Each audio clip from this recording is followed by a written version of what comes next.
So maybe I'll just preface what we're going to get into while I give people a chance to enter in. Today I'm just going to give an overview of what is called Qing Zhi Bing, which I'll talk about in a minute, which is more or less the psychology, psychiatry aspect of traditional Chinese medicine. And that's something I've been learning, I would say, and teaching and practicing for about 30 years. So it's something that I have found very beautiful, very thorough, very inviting, and very beneficial for people because it's not really about what's wrong or what it's called or what the diagnosis is. It's much more about coming to an understanding of yourself, given a lot of opportunities and ways to understand yourself so that you can actually apply some practice and to see more about your nature and about how it is you envision your becoming and your healing. So, I guess without further ado, I'm just going to grab my notes and we'll have some fun. So, I'm going to be reading from my notes a little bit for the first bit, just so that I can build some context. And then, again, if we can figure out how to have Q&A and then we can chat a little bit, that would be cool. So, what is TCM psychology, or what is Qing Zhi Bing? The definition's in a way subtle, but I'm just going to bring our attention to kind of the relationship more.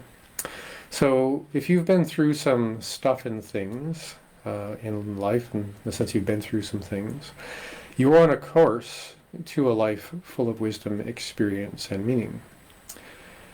However, during the healing process, over time, you are likely to be diagnosed with almost anything and or almost everything, just because of how stress affects our health. And as a quick aside, I would also say that China, about 100 years ago or so, also went through some stuff and things, in the sense that the culture of China changed very much and the relationship with healing changed very much. And historically, there were many, many different avenues of care, of interaction, of treatment, of practice, and other opportunities for healing. And since China went through its transition in the last century to what it has been doing, lately, Chinese medicine has been whittled down to 5 modes of practice. One is acupuncture, herbology, massage, dietary therapy and preventative medicine, and then qigong or Daoist. And I think that's, if we were to hold on to the most effective tools that we have, that people in the West would be perhaps open to, that's, strangely enough, the selection that was made. And anything that had to do with anything esoteric, anything spiritual, anything subtle, even to do with religion and things like that, that was often just sort of swept away, because of how communist China was, changing. And one of the things that went away was the practice called Qing Zhi Bing, which I learned in a family oral tradition that goes back hundreds of years. And they were very well known where they lived in Guangzhou province in southern China for being experts at the psychology, psychotherapy aspect of Chinese medicine. So, the term Qing Zhi Bing, quickly, if we think of the word Qing, the character and meaning kind of holds everything around emotion, your affect, people can see how you feel. I guess we call that your vibe now. The idea of emotionality and also all the specific emotions would be considered a Qing, a thing that you feel that gives people a sense of how you feel. The term Qing Zhi Bing, can mean like will and willpower in the sense of a person with, a tool trying their best to solve a problem. But in life, it also implies this idea of orientation, what you're doing with your will. And if you've been, say, going through life and then you get knocked into some different course because of something traumatic, that's a disorientation. In the process of reorienting yourself back to the kind of path and life you may be wanting for yourself, that's actually a big part of the healing process. And in order to change that orientation, we have to understand and recapitulate and learn from all of the feelings that we have, conscious and unconscious, as a person, as a self, to actually choose another way of being. The term Bing often just means wound or illness or kind of injury. So the idea of Qing Zhi Bing is either an emotional or mental injury or disease, or the way I often translate it would be an emotionally disorienting wound or experience or trauma. And that kind of holds, I think, more clearly for us who speak English, what the process is about and why this tradition exists. So another little bit of Chinese to learn, and I would say this is probably the first thing that people actually learn when they study Chinese medicine, is called Fu Zhong Chu Xie. And that basically means to assist the parts of you that actually solve problems and heal the body. And Chu Xie kind of means to get rid of the things that make you sick, kind of means chase out demons too.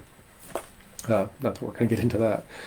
But when we think about making the things that are obviously good for you more, and the things that are obviously bad for you less, that's obviously a good idea. And the terms I often use for that, for English speakers is, we really want to build your adaptive capacity, your resources, your sense of, who am I as I move through this series of difficulties. And the other aspect would be considered your volume of distress. Now that can be the things you eat in the sense of the volume of sugar you eat, but it means much more the volume of distress you feel in the sense of trauma, emotion, shock, and the things that kind of take you out of yourself. So I'm just going to go through a randomly chosen top 10 things that are the most erosive and are kind of a slow burn on the vitality, the constitution, our sense of essence and qi and spirit, the things that we pay attention to a lot in Chinese medicine. So again, these are in no particular order, and I just wanted to have a list of things for examples, but also to bring some context into where this conversation goes. So the first one, and this is often a thing I bring up with patients who are wanting to go inward to kind of the nature of who they are and what they're dealing with. And these might be a little bit loaded, so I guess I'm just prefacing this by you might not be able to forget this. So imagine the 1, 2, maybe 3 things that you can remember in your life that have harmed you the most. Now that's a lot to bring up. And you might want to write them down and just look at them when you have maybe the help or the capacity or the time to really dive into that. But just take a moment and think of, there's 1 or 2 or 3 or maybe 5 things that happened to you throughout your life, through your childhood, all kinds of things that you still reflect on, or that still come up, because they're still coming up, because they're still needing to be met and healed in some way. And another thing to consider, and this is also a pretty uncomfortable thing to consider, is that maybe the 1, 2, or 3 things that you remember that you've done and that has harmed other people. And again, the context is you're still contemplating them. They still come up sometimes. You still feel maybe a bit of guilt or shame about them in some way. And it's not that we want to have a hierarchy of good and bad behavior. We want to notice that there's a woundedness with the things that have happened to us that we still need to recapitulate or heal. And there's things that we've done that we still feel strongly enough about that we might want to really work through that in some way. So another quality that's quite erosive in the sense of volume of distress, and this is kind of contemporary for all of us, is a kind of existential anxiety. And there's a few different parts of that existential anxiety.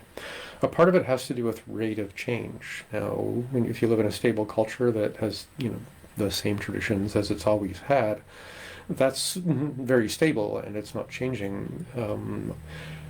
I'm coming up on 57, and I think I've been through what feels to me like 3 different versions of social behavior and how we interact and kind of what's really important.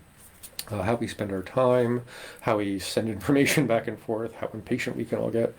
And that rate of change is something we have to adapt to. So if your adaptive capacity is low and the world is screaming past you at a breakneck speed of transformation and change, that's going to take a lot for you to keep up with. Another element of that is how complicated things are. Now, a lot of our lives, here we are in front of computers right now, are centered around our phones and computers and screens and buttons and things. And the complexity of that, the complexity of modern life for people who don't use phones, can't do online banking, would prefer to talk on a phone that actually holds onto like this instead of like this. The complication of all the new things is hard. So younger people have less concerns with this, older people often have more. And one third part of that, which I'll just speak to very quickly, is the sense of a stable future. Now, there's a lot of context about that in the history and our environment and things like that. But for a period of time, humanity really seemed to be pretty consistently stable at feeding ourselves and protecting ourselves and having the time to do all the fun things that we like to do around art and sports and things. When we think of the future for our children, our grandchildren, it doesn't feel stable. And because we're the kind of beings that we are, we don't just take on those changes as, oh, well, I just adapt to the change. We take them on as often a sense of, can I keep up? And that's something that is really hard for us sometimes. So another part of that that's kind of its own thing is the sense of scarcity. It's one thing to have a stable world or a less stable world, but in the last few years, a sense of scarcity, availability, inflammation, shrinkflation, all the other things, is just giving everyone this message that there's just a lot of people and not a lot of resources. And because human beings are very predictive animals, all those things add up to predicting worst case scenarios more often than best case scenarios.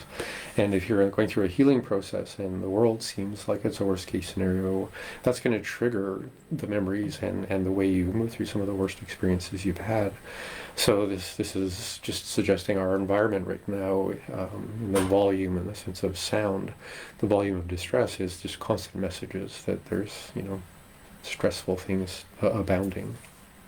So another thing that I would suggest all of us could attend to and be more aware of is just this idea, or not the idea, the reality that we're all kind of suffering from malnutrition in a way, because a lot of us are eating fairly empty calories a lot of the time, as well as living in a perhaps more chemically irritating environment. So although this conversation is, in a way about psychology, if your physiology is wearing down, your adaptive capacity is limping, and then maybe even your neurology is limping. So we definitely want to be careful with eating real food and avoiding a lot of stimulants and intoxicants, because they addle the mind enough that if we're going through a healing process and wanting to anchor ourselves in some sense of how to be and who we are, giving our adaptive capacity everything it needs is kind of important. Another thing to be aware of, it's kind of a unfortunate thing to be bringing up, is the statistics on chronic illness is scaring all of us a little bit when we pay attention to them. It's 50-50 for a lot of people in the developed world around diabetes, cancer, maybe a lot of other chronic inflammatory conditions. So the fact that a lot of us have, or maybe on the verge of, or may end up dealing with some chronic illness that might be in our family, that's going to add yet again another layer of that volume of distress and the limitations on our adaptability, and potentially even effects on the structure and function of your brain. There's an aspect to modern life and scrolling and social media that I know we're always talking about, and we're all hearing about. So I'm going to beat that drum a little bit. When we spend most of our time in kind of the algorithm of dopamine and anticipation and scrolling and looking for, well, I have a positive or negative experience with the next thing that comes onto my screen. And weirdly enough, in a way, the positive experience affirms something. So you're like, yay, I'm still winning. A negative response, which we can all have for any number of reasons to what scrolls up on our phone, is something that empowers us to be against something and more about what we're for. So it creates this for against thing, but it also keeps us in our left brain most of the time, running on what if, what if, what if. And the human brain actually needs a certain number of hours a day of what is. To be in a waiting state, to be in a resting state, to be in a reverie state, to be perhaps in a meditative movement, exercise, flow state or something in that direction. So when we're always just stimulating and navigating our lives on one side of the brain, not only is that bad in the sense of yin and yang, it's starving us and a certain aspect of our regenerative capacity, because we only regenerate when we're not in a high stimulation response, good idea, bad idea, threat, reward kind of reality, which is, I think, why people always just want to go to the beach near the ocean and live quietly for a while when they need a holiday. Another aspect that I would put in, top 10 things to be aware of is, and I'm going to say this kind of bluntly, and I hope that's okay. I would say that the urge to fit in is kind of like that existential anxiety, in the sense that it's going to make us all a little bit unwell, whereas the instinct that drives that, which is belonging, is one of the most important things that we can ever find in our lives. If it's community, if it's ceremony, if it's family, if it's social groups and friend circles and things like that. But a lot of us go through a process in life, depending on many, many, many things, that have made us feel like we have to fit in. We have to conform and contort ourselves in some way to be acceptable. And unfortunately, that is not good for anyone for the most part. A couple more. If you feel that your childhood was challenging or destructive, or pick your adjective of did not go well, please go online and type in ACE test, Adverse Childhood Experience Test, and go through I think there's the primary one's about 15 questions, and then there's a lot more when you get into it. And that might give you a sense from a psychotherapeutic point of view what people who research childhood experiences might have to say about how much impact your childhood has on you now. And if you're watching this, it's a good chance that questionnaire might give you some insights on the volume of distress that you're carrying from your childhood, and what your adaptive capacity might need to slow down with around the world now and the future to be able to attend to and hold what it is that's happened to us in childhood. Sometimes trauma happens in childhood, sometimes trauma happens, I remember having a really bad rock climbing accident. It was nearly fatal for me. People have car accidents, people have all kinds of things that we experience as trauma. It doesn't really matter so much what specifically that trauma was in the sense of the incident, because trauma isn't always about the incident. It's about the impact that has on how we feel on the inside of ourselves over time, until we can find an environment to restore ourselves, to shake it off, literally the way animals do in some context. So when we are experiencing a volume of distress that would be considered traumatic, you're going to go through what are called the 4 wounds of trauma. And that's basically hypervigilance, comfort-seeking, and then a kind of social disorientation, and then a kind of existential pain and a loss of trust, both socially and within ourselves. So as we go through those things, we become more isolated, and we look for a lot more numbing experiences. So if you're anywhere within that spectrum of wounds of trauma, then it's time to find some recourse to heal. And the way we embody that hypervigilance, that numbing, that comfort-seeking, that internal turmoil and pain, creates not only an embodied, sense of perhaps constraint or collapse or 1,000 other things, it also wounds in a way what we would consider the circulation or the field or the property of qi as it's expressed in Chinese medicine. And that feeling, if it stays within us and perhaps moving through us long enough, is inevitably going to develop into a kind of irritation and restlessness, or in Chinese we use the term vexation, in the sense that we're now feeling almost like we're being cursed by this feeling that won't change. So we seek numbing, we stop numbing ourselves, the feeling is there.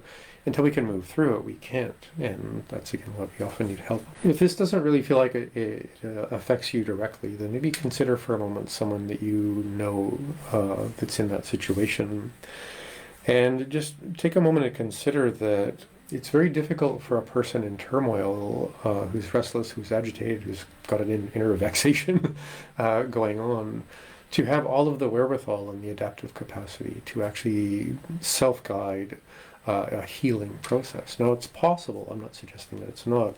I'm just suggesting that it's uncommon. So when we come to the awareness that we might have some healing to do within ourselves, we want to find a beginning and find a support system and find some parameters. And there's a couple of things I'll share quickly. One is kind of a challenge in a way, which is start with finding the truth of that's within your life by the kind of mirrors that you see in the world. Because there's always that saying that when people do things that you don't like, it's a reflection about something you don't like in yourself or that you need to work on in yourself. So we start with the mirrors of things that make us uncomfortable, things we're judgy about, things we get reactive to. And they're going to be good teachers, and that's how we find the truth, is to respond less or more consciously to what's going on around us. And this is probably something you've heard before about, we hear the word trigger warning. I think I said that 10 minutes ago. Because we don't want to trigger people who are traumatized, and people who are traumatized to feel triggered often point at the things that were triggering them to externalize the reason why they're going through what they're going through. And I'm not suggesting that's right or wrong, good or bad. I'm just suggesting you can't be triggered in that way if you're not already loaded. If we're using the metaphor of a triggered gun, if you don't have bullets that can explode in there, it's not actually triggerable. It's just a really interesting paperweight. So again, when we're thinking about that idea of triggered, it's only because we're loaded in some way, and that's not your fault or my fault or anyone's fault. It's about appreciating the volume of distress that we're experiencing more often than not. Another way to look at this, and I would say the most kind of common sense way, again from a Chinese medicine point of view, is to look at we call Jing, Tian, Sheng, your essence, your qi, or circulation and energy, and spirit and awareness, and the things you can do. So with Qing, get fit, eat real food, get good sleep, drink water first thing in the morning, watch YouTube videos on how to get healthy, and actually put those things into practice. So your physical vitality, your sense of mojo, strength, and resilience increases. Do everything you can with respect to more subtle movements, dancing, deeper connection, deeper communication, so that your sense of qi flow, circulation of experience and emotion is actually moving. And then when we think of cultivating more spirit, which we're going to go into a bit more depth with for the next few minutes, meditation, spiritual practice, prayers, ceremony, on and on and on and on. So as long as you're doing something for those three things, or at least one of them, at least you're trying to move that adaptive capacity forward. So when we're thinking about the process of healing trauma, healing emotional woundedness, there's something that's unique, I think, to Chinese medicine that I'll bring to your awareness. And if you saw the webinar from last week, you might remember this. It's important, I think, to be aware that when you see yourself in the sense of the story of your life and the things that have happened, good, bad, and all of that, yourself is something that you actually hold in a way as the story of who you are. And I'm holding my hands like this because I would encourage all of us at some point to notice that selfing, working on yourself, is working on kind of an object that you would like to be a certain way and not be a certain way. And if you're holding on to a self, like it's over here, or it's over here, or maybe I'll put it down for a minute.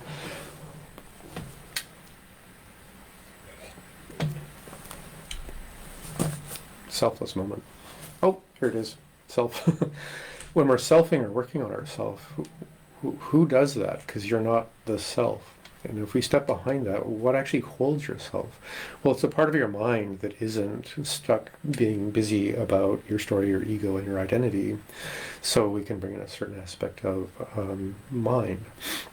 And then we have our heart, which we could think of in the spiritual context, the emotional context, the kind of heart and the constitutional ability to face difficult things and stick with them. So when we're holding ourself, we're holding ourself with our mind and with our heart. And you can actually train your mind. You can train and find practices to develop and cultivate your sense of heart.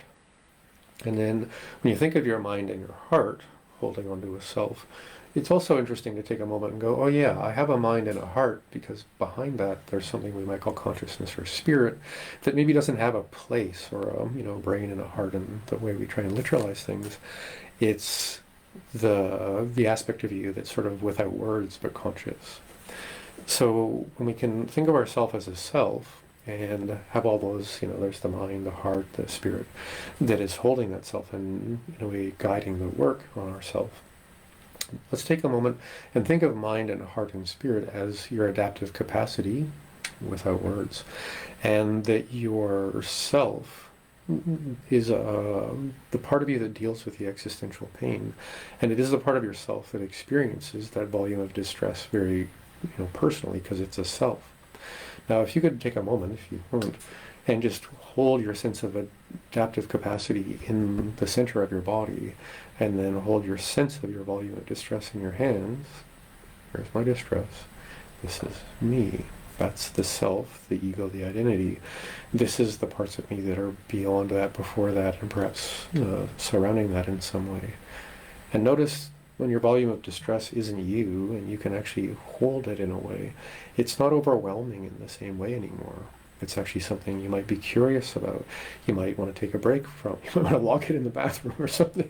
Not that that's going to help, but we all want to have a little bit of a break maybe before we really get into the harder work. So speaking of older traditions, there's a First Nations saying, and that's a part of my background. We say that healing begins, or all healing begins, with grieving, and that ends in gratitude. So I'm just going to ask you to hold that idea.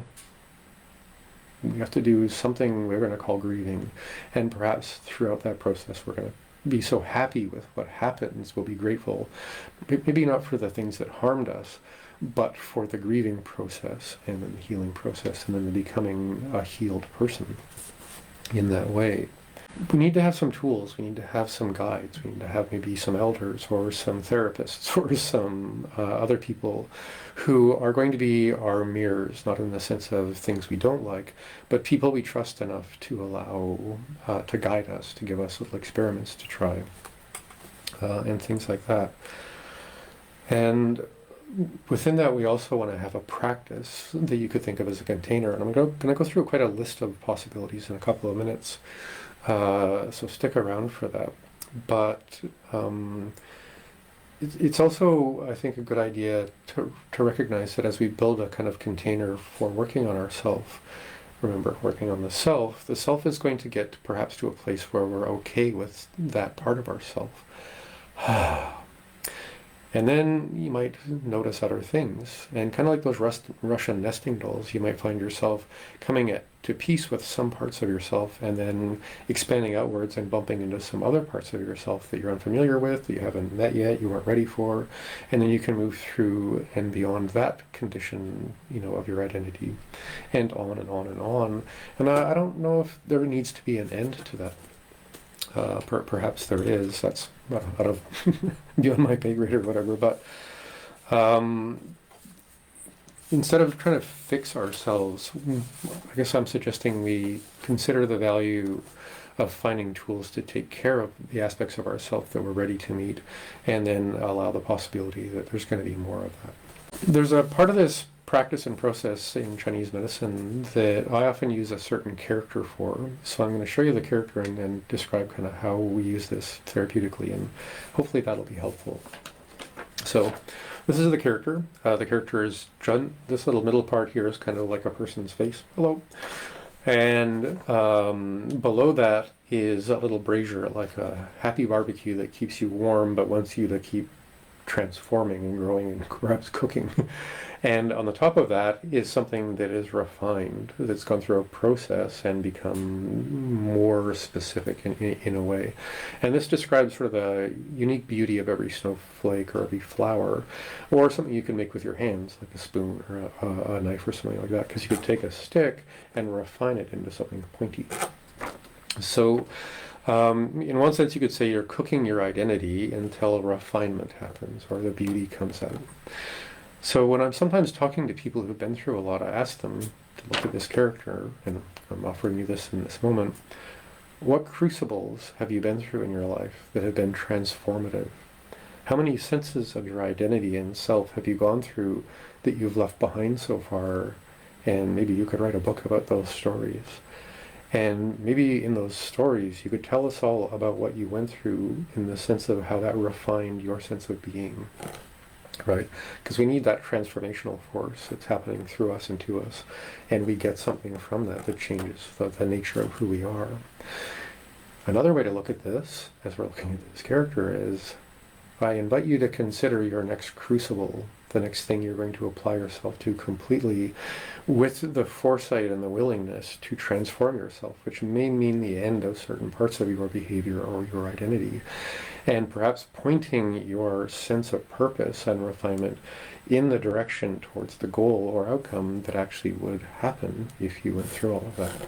And this character truth, authenticity, is something that is very, very core to the practice and process we call Qing Zhi Bing.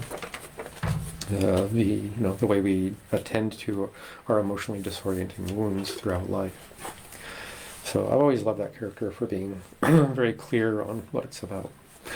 So let's say that we've been through a volume of distress. It's thwarted our adaptive capacity to the point where we feel a sense of distress and trauma enough that we're going to go out of our way to find some help. Here's some ways that Chinese medicine can go about being of support. And each of these is kind of like a therapeutic model or again a container for us to move through as we go through that healing process.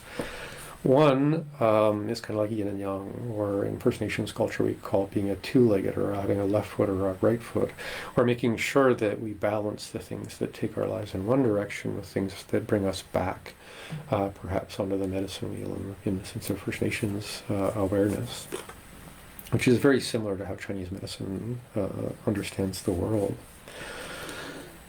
And when we go through that process, left foot, right foot, this is going to get me where I want to go, this is going to keep taking me off of my course. Now you have some really specific things to talk about with whoever you're going to be working with therapeutically to help you out.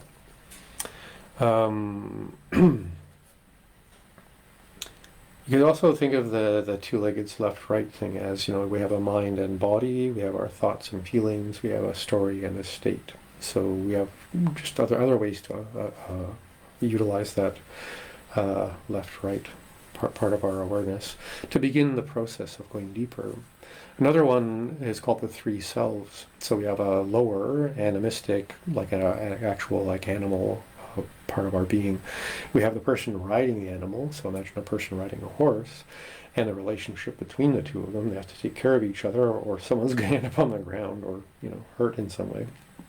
And then let's say that the person on the horse has some binoculars, and that's that third part of ourself, which is the part that seeks meaning and truth and wants us to go across the horizon or over the horizon to find, because we're all on a journey to go in the direction we want to go, but we're all riding the animal body, hopefully in a way that takes care of the body.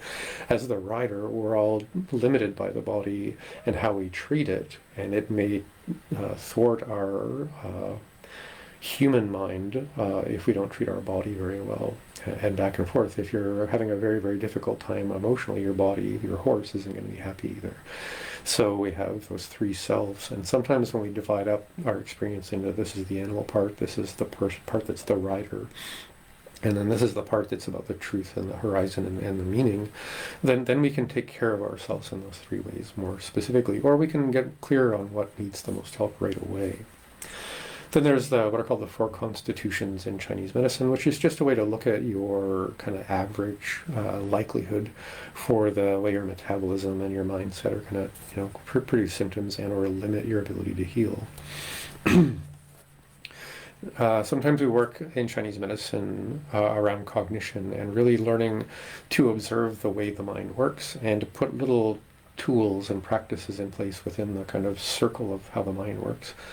In the West, we call this cognitive behavioral therapy, where we actually use cognition to kind of derail habits and behaviors and places that strong emotions might take us that aren't serving us anymore. There's the 5 wills, which I did a talk on last week, which you can find the recording all over the world now. We have our 5 organs, which, although focus more on organic physiological health, are also there as the ways we anchor certain emotions and other parts of consciousness. And then we can get into the classic 7 emotions of Chinese medicine, which is meant to be more of a palette of all possible emotion. It's not that we have to pick one of 7. It's that we want to look at that spectrum of emotion and kind of navigate towards the classic ones, but allow it to be a mixture of all of them and very individual as well.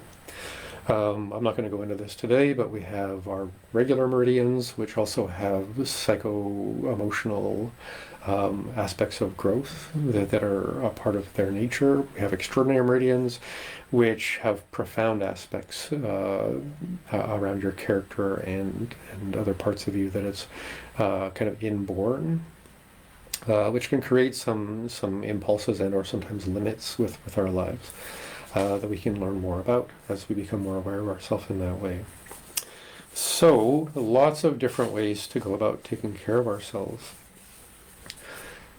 One thing that I think is important to say, because this stuff can get very easily into the woo, the esoteric, and just the sort of spiritual, psycho-emotional part, and obviously that's what we're talking about.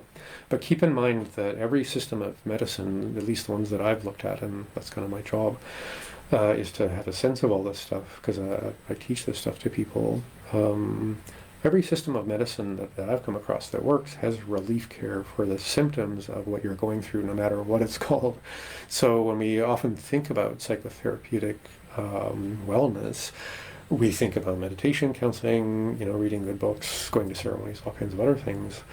Don't forget that taking care of your body, your organs, your circulation, your inflammation, anything else that might be going on are going to have profound benefits, because again, this is about your adaptive capacity and your volume of distress, and everything you can do to relieve yourself, your body, of some symptoms that are going on can give you better adaptive capacity. So although some systems of medicine, not pointing out fingers here, but they just focus on symptoms going away and go back to work, that's fine.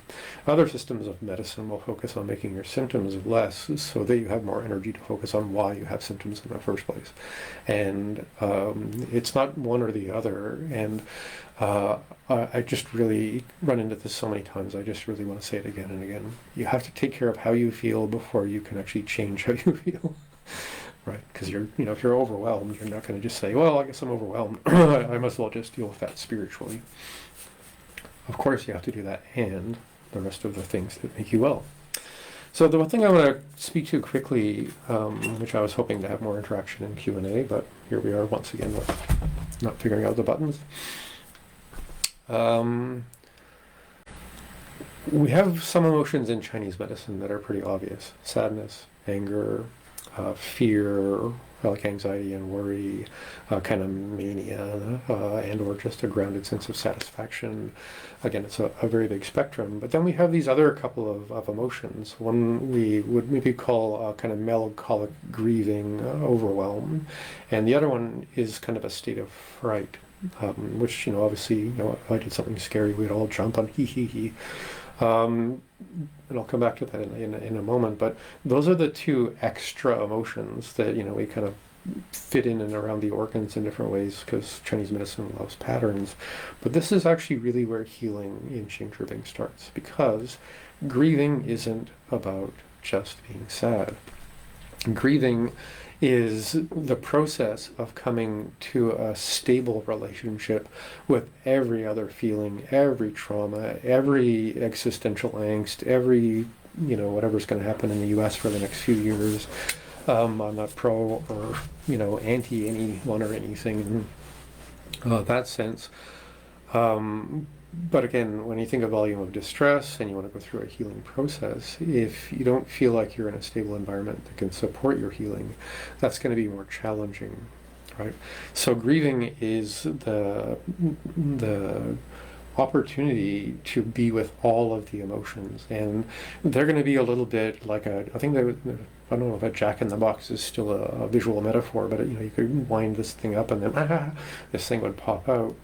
Sometimes when we're going through the therapeutic process of grieving, we can go from feeling like we're on the floor weeping to wanting to punch the wall, to wanting to run away and go and live as a hermit or something, or do something more destructive to ourselves for many different reasons.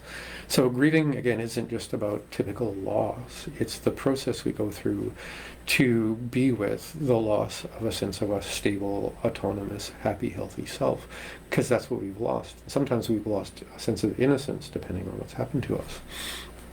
So the loss isn't just I lost my car keys or I lost a relative. It's a loss of self.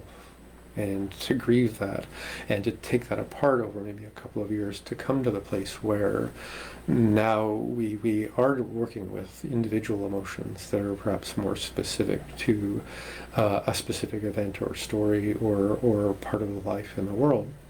So grieving is a huge process, and again, lots to that opportunity. And the other one is the sense of fright or low-grade shock, because anyone I've ever met, and I'm putting myself in this category too, who's experienced a volume of trauma in their life. It could be childhood trauma, it could be near-death rock climbing accidents, it could be nearly dying of autoimmune diseases, like all the different things that each of us may go through. If we haven't had a time to really reconnect inward with ourselves and feel really adaptive in the world, and we're still dealing with the trauma experience, there's a part of us that might be in low-grade shock, or what we call fright in Chinese medicine, for many, many years. And this is often, and I've been doing this for 30 years now, step one, which is, well, let's look at your grievances, what you need to grieve, what you've been aggrieved by, and begin that process as carefully as we can, because too much will put you into shock. Or maybe it's not a good time to go into the grievance part of this, because we just need to help people come back to themselves enough in their state and in their sense of self and mind and heart and hopefully a bit of spirit, to actually begin attending to the grieving process. And that's really what it's like for people. And sometimes, again, left foot, right foot, we might want to do a little bit with less low-grade shock, please. I feel a little bit more of my adaptive capacity. Let's push the rock over and look what's underneath of it in the sense of grieving. And then we can begin that process, because in a way, they're both two different kinds of pain. One is an emotionally overwhelming, psychologically overwhelming, spiritually overwhelming process of grieving and the grievances that are embedded in that.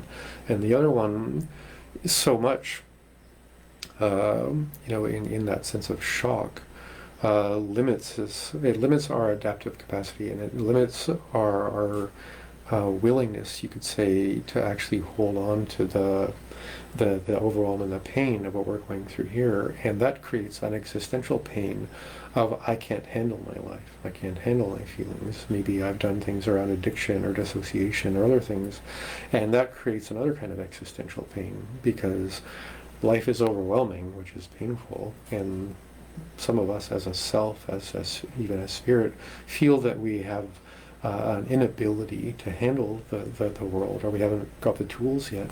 And that's also kind of like a pit of melancholy and overwhelm and despondency and depression, because we need to feel like we have the capacity to move towards those difficult things. And in most cultures throughout history, you're not meant to do this alone. I mean, you're often meant to do part of this within your community, part of this with perhaps elder shamans and healers, and nowadays different kinds of therapists. So I would encourage anyone who gets to see this and has the need to attend to these things is to maybe just take a moment or a week or longer and say, how much shock do I get into? How easily am I triggered into just a dissociative state or a rage state or an unconscious state of different kinds? And maybe that would be a really good place to begin journaling. Like, how many times a week does that happen? What is it like? You know, what are the triggers for that loaded part of us? And if we feel like we're doing okay with that, or we're ready for more, to start making your grievance list. You know, I gave a list of 10 kind of phenomena of life that, you know, can wear us down. But it started with the worst things that have happened, the worst things you've done. And when we attend to that overwhelm, the one who is attending to that overwhelm is, the one who is attending to that overwhelm is either in pain or not, feels adaptive or not, is available to working with other people or not, and has that list of things that have gone, you know, badly in different directions. And when we can anchor ourselves in those things, you know, those top things that have happened and that you may have done, that allows us to reside, at least consciously, with the pain of what we feel about those things. Otherwise, I really hope this has helped. For those of you who are new to me and my work, my name is Dr. Michael Smith. Probably should have introduced myself already. And right now I'm living in Souk, BC. I'm just starting a new clinic, so if you're looking for help and have a place to see people, and I've been working online with people for a couple of decades, so here to help if you need anything. And for those of you who I've known for a very long time, as much as we can't interact right now, hi, I really hope you're well, and if there's anything you need, please let me know. And next week we're going to be talking about trauma and the 4 wounds of trauma and the different ways that we understand that with respect to the physiology of our bodies, and a whole bunch of things that we can do to hopefully improve our vitality, so that we can all be more adaptive in our capacity and a little bit more agile in the sense of what we experience in our lives around distress. So thanks again, and hope you have a great evening.